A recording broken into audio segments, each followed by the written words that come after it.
என்னக்கா இங்கே இருக்கீங்க? பிளாஸ்டிக் பறிக்கணும். எங்க வண்டி எங்க? வண்டி ரிப்பேர் ஆயிடுச்சு ஐயா. இந்த வண்டி வச்சிட்டு இருக்கீங்க? இப்போ வந்து செய்யறதுக்கு காசு கேட்குறாங்க நிறைய ஆகும். அதனாலதான் இந்த வண்டியில பொறுக்கி வைத்துக்கு ஏதோ சாப்பிடுறோம். இவ்வளோ பெருசாக வளர்ந்துட்டு இருக்கிறா? பார்க்கும்போது சின்ன பொண்ணா இருந்தா. ஸ்கூலுக்கு போறியா?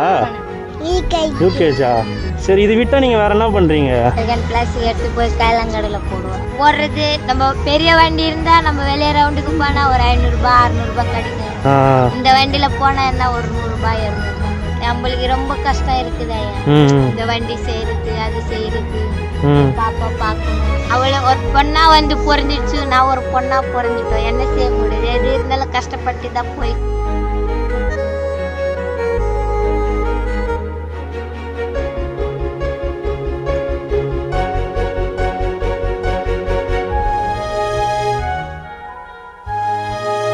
அதுக்கப்புறமா இப்ப 5 வயசுல ஒரு வாட்டி பிக்ஸ் வந்து.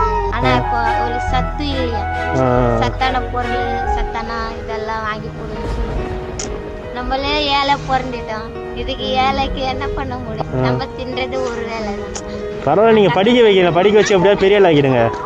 அதுதான் சார் என் வயிற்று கட்டி அதுக்கு படிக்க வைக்கணும். எப்படியாவது ஒரு 4 ஏத்து படிச்சுன்னா அவங்கள மாதிரி ஆகணும் கூட பரவாயில்ல. உங்க போன் நம்பர் எனக்கு சரியா தெரியல. தெரிஞ்சிருந்தா உங்க மடியில உட்கார வச்சு அவளுக்கு காது கொடுத்துருப்பேன். ஒரு மாமாவா உட்காந்து அவளுக்கு காது கொடுத்து எங்களுக்கு பெருமையா இருந்துச்சு. ஒரு அண்ணன் கிட்ட வந்து நம்ம என்ன கேட்க முடியும்? அவங்களால முடிஞ்ச ஹெல்ப் நீங்க பண்ணுங்க.